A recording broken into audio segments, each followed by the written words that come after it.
Primetime continues. From Washington, Sam Donaldson.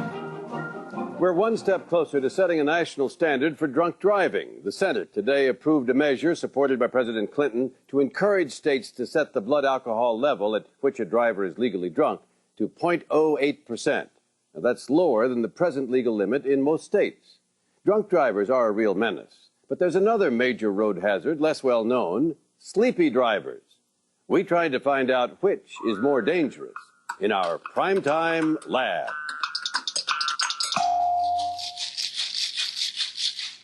Which is worse? Driving drunk or driving sleepy?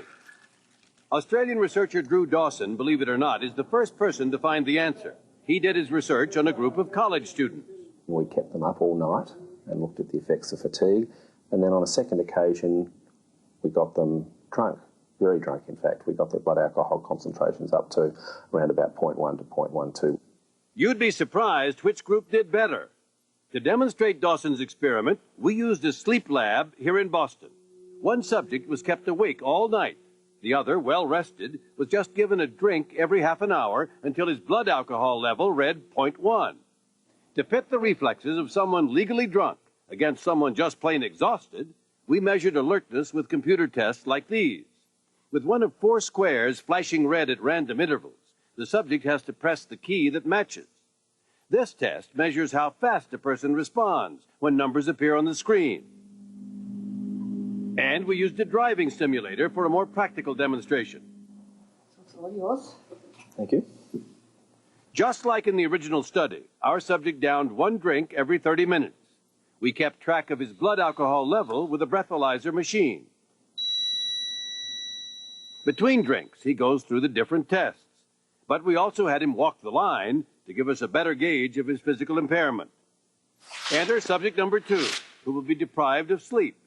When he arrives, he's hooked up with electrodes to monitor his eye movements, heart rate, muscle and brain activity, so the lab can tell when he's falling asleep. And then he's kept awake for a total of 24 hours. Subject number 1 is being made drunk a half hour at a time. 0.025. 0.04. At this point, his driving seems fine, no accidents. After the 4th drink, his blood alcohol level is up to 0.06, and his reflexes and coordination are still pretty much the same. As for subject number 2, he's performing the same tests.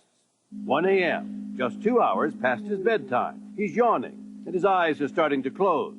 He's been up a total of 18 hours. He moves around to keep himself awake, but it doesn't work. He's crashing. Subject number 1 is slugging it down.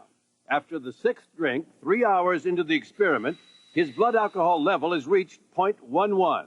That's legally drunk in most states. And look at him now. He's finally having some difficulty walking the line. And he's swerving on the simulator. That's what you'd expect after 6 drinks. Amazingly, subject number 2 is worse off. At 2 a.m., he's fighting off sleep and losing. 3 a.m., 4 a.m., 5 a.m. By 6 a.m., he's more asleep than awake, crashing again and again, and not even realizing it. His performance on the simulator and reflex test is worse than a drunk. Imagine meeting him on the road late at night. Between 3 and 7 o'clock in the morning, most of the people in the study were showing a performance impairment greater than a blood alcohol concentration that you wouldn't be allowed to drive a car with, and we were very surprised at that. The results of Dawson's pioneering study show that for morning risers, staying up till 3 o'clock in the morning is equivalent to a blood alcohol concentration of 0.05. By 7 a.m., the level of impairment is equivalent to 0.1, a classic drunk driver. Thanks to Dawson's work, published last year, people are finally taking sleepiness more seriously. It may make people stop and think twice about the comparative risk. Friends don't let friends drive drunk. Maybe someday soon there'll be a new ad campaign. Friends don't let friends drive sleepy.